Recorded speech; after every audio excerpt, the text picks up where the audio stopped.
और यूपी में जिस पैमाने पर हिंसा भड़काई गई है उसमें हर दिन खुलासे हो रहे हैं। अब तो यह भी पता चला है कि कानपुर से लेकर प्रयागराज तक जबरदस्त प्लानिंग की गई थी, जिसमें बाबा बिरयानी की दुकान से लेकर 150 से ज्यादा गाड़ियों का इस्तेमाल किया गया था। देखिए ये रिपोर्ट।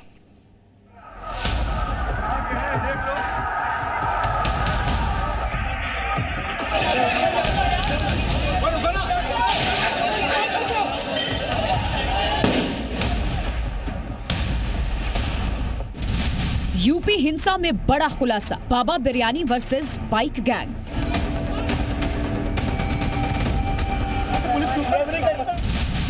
कानपुर टू प्रयागराज जिहादी हिंसा।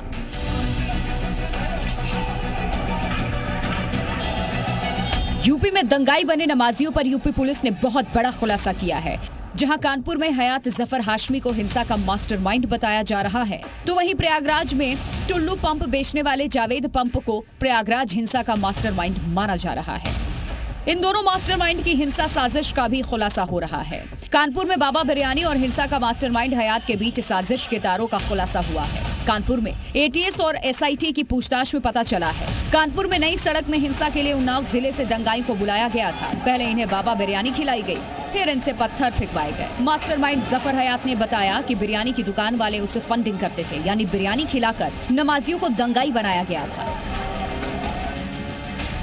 जिस तरीके से योगी के तेवर है, पुलिस के तेवर है, उसके बाद से जो बाबा बिरयानी है उनके तेवर थोड़ा तल्ख हो रहे हैं।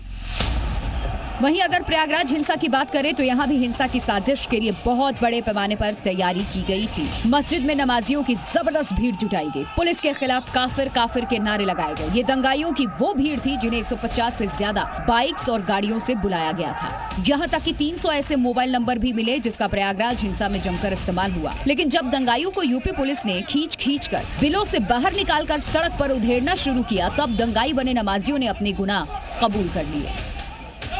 पोस्टर की बात जहां तक है तो पुलिस ने ऑलरेडी बहुत सारे वीडियो और सीसीटीवी फुटेज और पोस्टर फोटो पुलिस के पास है। पहले गोपनीय रूप से पुलिस कार्रवाई करेगी, अभी पोस्टर इत्यादि लगाने का कोई इरादा पुलिस का नहीं। यूपी में जून के महीने में 2 जुम्मे पर जिस तरह से जिहादी हिंसा को अंजाम दिया गया, वो वाकई बेहद सोची समझी साजिश का नतीजा है। 3 जून को कानपुर में जुम्मे की नमाज के बाद नमाजी दंगाई बन गए। वहीं प्रयागराज में 10 जून को जुम्मे के दिन मस्जिद से निकलते ही पूरे प्रयागराज में हिंसा की आग भड़काने में कोई कोर कसर नहीं छोड़ी गई। लगातार 2 शुक्रवार यानी कि जुम्मे के दिन जो हिंसा हुई, उसे देखकर साफ कहा जा सकता है कि ये पैगंबर मोहम्मद साहब पर की गई विवादित टिप्पणी पर नूपुर के खिलाफ गुस्सा नहीं, बल्कि मोदी और योगी सरकार को डराने और झुकाने की साजिश थी। ब्यूरो रिपोर्ट, जी मीडिया।